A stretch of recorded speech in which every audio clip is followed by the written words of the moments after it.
Alors, aujourd'hui, j'avais pas envie de me casser la tête. Je voulais faire une vidéo simple. Donc aujourd'hui, on va juste se faire un top 10 des plus jeunes vainqueurs de l'histoire de la Formule 1 dans tous les grands prix depuis 1950, Indy 500 compris. Après 3 semaines là, de montage de la vidéo précédente sur l'interview avec les 4 personnes qui ont très gentiment accepté, je les remercie encore une nouvelle fois. J'avais pas envie de me taper une autre vidéo chiante à monter, vous voyez. Et ben, allez go, on est parti. Ah oui, n'oubliez pas de vous abonner et de liker, je compte sur vous, c'est très important pour moi. Numéro 10, le meilleur représentant belge de l'histoire de la Formule 1, sans contestation possible je pense, c'est Jackie Ickx. Il est donc 10e de ce classement des pilotes les plus jeunes de l'histoire de la Formule 1 à avoir remporté un Grand Prix. À 23 ans, 6 mois et 6 jours au Grand Prix de France, c'était en 1968. Et Dieu sait qu'à cette époque, les pilotes jeunes dans les années 60-70, il n'y en avait pas des masses. Jackie Ickx au total a remporté 8 Grands Prix en Formule 1. Il a fini vice-champion en 1969 et 1970. Il a remporté sa première course dès son 8e Grand Prix avec Ferrari. En 9e place, on retrouve le Polonais Robert Kubica qui lui a remporté son seul et unique Grand Prix en Formule 1 au Grand Prix du Canada en 2008 à 23 ans, 6 mois et 1 jour, soit 5 jours plus jeune que Ickx. Ça se joue pas à grand chose. Il est le seul pilote polonais à avoir roulé en Formule 1. Il a remporté son seul Grand Prix avec BMW lors de son 29e Grand Prix en Formule 1, lui qui a débuté à la mi-saison 2006 après avoir remplacé Jacques Villeneuve. En numéro 8, Kimi Raikkonen. Eh oui, Kimi, il a été jeune un jour. Eh oui. Alors lui, il a remporté son premier Grand Prix en Malaisie en 2003 chez McLaren à 23 ans, 5 mois et 6 jours, soit un mois plus jeune que Ickx et environ un mois aussi plus jeune que Kubica. Lui a remporté son premier Grand Prix lors de son 36e départ. Depuis, il compte 21 victoires, dont la dernière aux États-Unis il y a 4 ans, bientôt, aux États-Unis. En 7e position, on retrouve Lewis Hamilton qui a remporté son premier Grand Prix en Formule 1 lors du Grand Prix du Canada en 2007, un an avant Robert Kubica, à l'âge de 22 ans, 5 mois et 3 jours, soit 3 jours plus jeune que Raikkonen. Ça joue vraiment pas à grand chose. Hamilton, c'est tout simplement l'un des pilotes qui a remporté son premier Grand Prix le plus tôt, puisqu'il a remporté son premier Grand Prix dès son 6e départ, c'était avec McLaren. Depuis, il en a plusieurs, hein. Il en a plus d'une centaine de victoires. Je vous refais pas son palmarès, hein, septuple champion du monde, on le connaît tous. Il est encore Formule 1, donc de toute façon, on le connaît. En 6e position, on change d'époque avec le néo-zélandais et créateur de l'équipe éponyme, Bruce McLaren. Il a remporté son premier Grand Prix à l'âge de 22 ans, 3 mois et 12 jours pour le compte de Cooper. C'était lors de la saison 1959, plus précisément au Grand Prix des États-Unis, qui était le dernier Grand Prix de la saison 1959 d'ailleurs. Et c'était pour le compte de sa 9e course en Formule 1, ce qui est pas mal.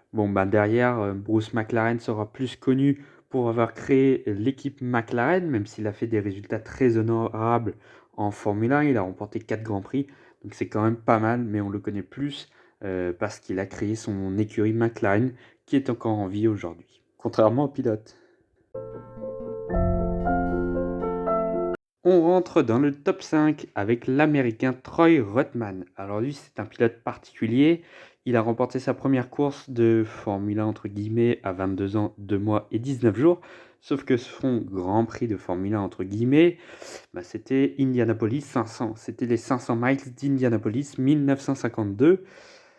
Donc qui comptait pour le championnat de Formule 1 de 50 à 60, de 1950 à 1960. C'était pas réellement un Grand Prix de Formule 1. Donc on le compte, mais bon, il n'a pas remporté un Grand Prix de Formule 1. Il a remporté les 500 miles, ce qui est déjà pas mal. Donc Troy Ruttman, c'était un des seuls jeunes pilotes du plateau Indy 500. Il avait fini comme meilleur résultat 15e lors de ses premiers Indy 500 en 1950 et il a remporté en 52 sa seule victoire aux Indy 500 sur une Kuzma. Pour passer au quatrième pilote, c'est Fernando Alonso, on le connaît tous. Il est encore en Formule 1 à 40 ans, mais lui a remporté son premier Grand Prix à 22 ans et 26 jours. Ah oui, lui aussi, Fernando, il a été jeune, comme Kimi Raikkonen. En plus, les deux pilotes ont remporté leur première course en Formule 1 la même année, puisque Fernando Alonso, c'était au Grand Prix de Hongrie en 2003 chez Renault pour son 30e Grand Prix en Formule 1. On connaît tous Fernando Alonso, il a eu 2 titres de champion du monde derrière, 32 victoires en Formule 1 au total. On espère une 33e cette année, même si ça va être compliqué. Mais bon, sait-on jamais. On rentre dans le top 3 avec Charles Leclerc. Maintenant, ça va être que des pilotes qui sont actifs encore aujourd'hui. Charles Leclerc a remporté son premier Grand Prix à 21 ans, 10 mois et 16 jours lors du Grand Prix triste de Belgique 2019 suite à la mort la veille de son ami Antoine Hubert en Formule 2. C'était donc avec Ferrari, évidemment. De toute façon, il a remporté ses 4 victoires en Formule 1 chez Ferrari. C'était lors de son 34e Grand Prix en Formule 1. C'était à la mi-saison 2019, après son passage chez Sauber en 2018. On passe à la deuxième place avec un pilote qui a eu ce record de 2008 à 2016. Eh bien, c'est tout simplement Sébastien Vettel qui a remporté son premier Grand Prix en Italie 2008 à 21 ans, 2 mois et 11 jours avec sa modeste Toro Rosso. Ce qui était un véritable exploit parce que gagner avec Toro Rosso, il n'y a que Vettel et Gasly qui l'ont fait. Et Gasly, c'était avec AlphaTauri, mais c'est Toro Rosso. Bref, je m'embrouille.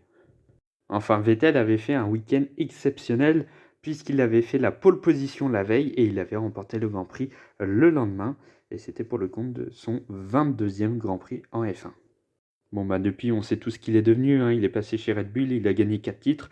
Et puis, il est passé chez Ferrari et puis il a gagné des courses. Ouais, des courses. Ouais, que des courses. Et après son épopée si victorieux avec Ferrari, il s'est engagé avec Aston Martin depuis 2021 et on sait tous ce que ça a donné. Ça a été un magnifique exploit puisque Vettel a tout simplement fait un podium. Ouais. Bon. Et enfin, the number one, Max Verstappen. Alors lui, il a éclaté tout le monde, tout simplement. Vettel, il avait gagné son premier Grand Prix à 21 ans. Verstappen, il a tout simplement remporté son premier Grand Prix à 18 ans, 7 mois et 15 jours. Ce qui en fait le pilote le plus jeune ayant remporté un Grand Prix de Formule 1. Maintenant, ça va être dur à battre, puisque maintenant, il faut un âge de 18 ans pour rentrer en F1. À moins qu'il y ait un pilote qui arrive en Formule 1 dès ses 18 ans pile poil et qui gagne son premier Grand Prix dans les 7 mois suivants, ça va être compliqué de trouver un successeur à Max Verstappen. Il a remporté son premier Grand Prix avec Red Bull au Grand Prix d'Espagne 2016. Il faut compter aussi que c'était sa première course avec Red Bull après son passage chez Toro Rosso. Il a remplacé la torpille Daniil Kvyat. C'était donc pour son 32e Grand Prix en Formule 1, quand même. Bon, depuis, il a gagné 26 victoires et il est 9e plus grand vainqueur de l'histoire de la Formule 1. Je pense qu'il a réussi sa carrière. Et il est champion du monde aussi, il ne faut pas oublier. Et c'est pas terminé. Bref, voilà, cette vidéo se termine ici avec une vidéo très courte. Quand même, ça fait quand même 9 minutes.